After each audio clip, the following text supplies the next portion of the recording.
ჩვენ დარწმუნებული ვართ და კომისია, რომელიც არის შექმნილი, საბოლოო ჯამში მივიღებთ ისეთ შედეგს, რომელიც ჩვენთვის იქნება მნიშვნელოვანი. არ არის საკმარისი განვლილი პერიოდი იმისთვის, რომ რაიმე ვიცოდეთ, ბატონ კახა, არაფერი ვიცით, როცა ის იყო პირველი თემა საარჩევნო პერიოდში. ამ ორ განცხადებას შორის შუალედი მინიმუმ 5 წელია. ქართული ოცნების გენერალურ მდივანს დავით გარეჯი გავახსენეთ. პრობლემაზე, რომელიც 2020 წლის არჩევნების წინ თავად შექმნეს და პოლიტიკურ სამართლებრივი სივრცეც მოიცვეს, ახლა აღარავინ საუბრობს და დღის წესრიგიდან გამქრალია.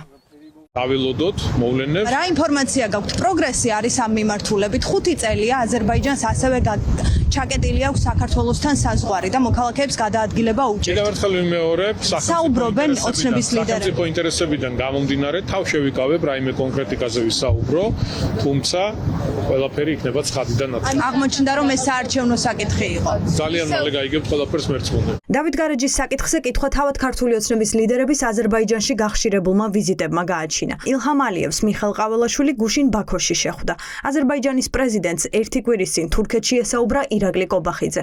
პრემიერი კოლეგას ვიზიტით ეწვია იანვარშიც და საერთოდ ბოლო 10 თვეში ასეთი აუდიენცია 4-ჯერ გაიმართა. არც ერთი შეხვედრის შემდეგ არაფერი უთქვამს სახმელეთო საზღვრის სადავო ნაწილებზე. კონკრეტულად რაზე იყო საუბარი თუ ამას მეკითხებით მე არ მაქვს ინფორმაცია და რომ გამიჭირდება საუბარი ამაზე საჯაროდ სხვა თემის არ მინდა რომ ვისპეკულირო აქ. არადა დავით გარეჯის სამონასტრო კომპლექსი ქართული ოცნებისთვის ქვეყნის ნომერ პირველ პრობლემად გამოცხადდა 2020 წლის წინასაარჩევნო პერიოდში და მთელი რესურსიც ამ თემის პროპაგანდისტული მიზნით გამოყენებაში დაიხარჯა.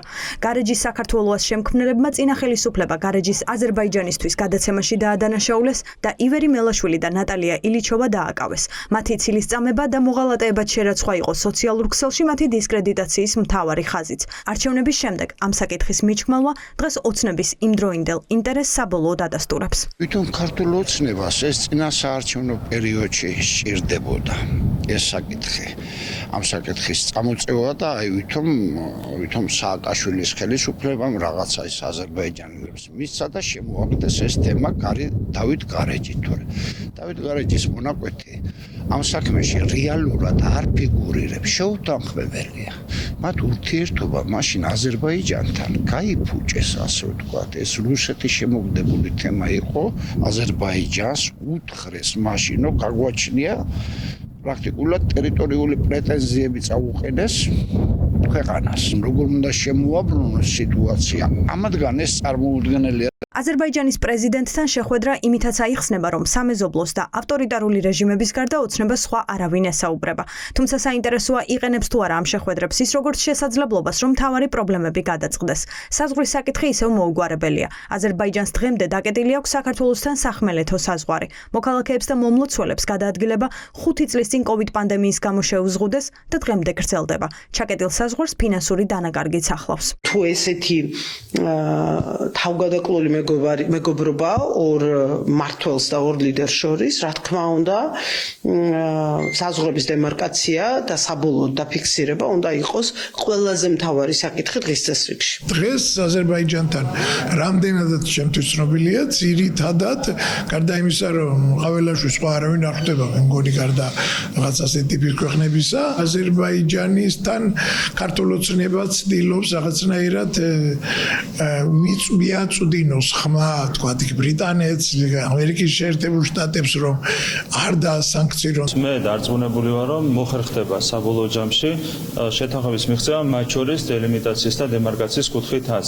დიალოგი გაგრძელდება, დაჩქარდება და ძალიან მალე გადაწყდება ისე როგორც ჩვენს ძმობას და ჩვენს მეგობრობას შეეფერება. ამ განცხადებების ავტორები დღესაც ხელისუფლებაში არიან. პოლიტიკურ პარტიებში მაშინაც ფიქრობდნენ, რომ ეს თემა ოცნებამ ეროვნულ მოტივებზე დაფუძნებული პროპაგანდისტული მესიჯისთვის გამოიყენა და შეხვედრები დღესაც ვიწრო პარტიულ მიზნებს ემსახურება. ამ პროპაგანდისტული კამპანიის შემდეგ გაუარესდა მდგომარეობა, მლოცველები ვერ ადიან და დღეს არის სიტუაცია ძალიან მძიმე და მათმა წინასაარჩევნო მერკანტილურმა გათვლებმა დააზიანა საქართველოს ეროვნული ინტერესი. დღეს რეალურად უნდა სვავდნენ საკითხს, ის როგორ გამოასწორონ ის მდგომარეობა, რაც გააკეთეს დავით გარჯთან დაკავშირებით. ამ თემასთან დაკავშირებით თუ მუშაობენ, ამ თემასთან დაკავშირებით თუ საუბრობენ და ალიევის და აზერბაიჯანი რომ აატალახეს ფაქტობრივი ნიშნულობით ამ საკითხთან დაკავშირებით რას ფიქრობენ დავით გარეჯი ჩვენიას შემქმნელებისაგან და 2020-ის საარჩევნო კამპანიის შემქმნელებისაგან ძალიან მარტივი შეკითხვა და ფიქრობ ამ კითხვამ უნდა დააფიქროს ასევე ქართული ოცნების ამორჩეველი რომელიც მე რამდენად გადააგდო უკვე ბიძინა ივანიშვილი. რა თქმა უნდა, ივანიშვილის რეჟიმი მხოლოდ ივანიშვილის სუვერენიტეტს იცავს და არა საქართველოს სუვერენიტეტს.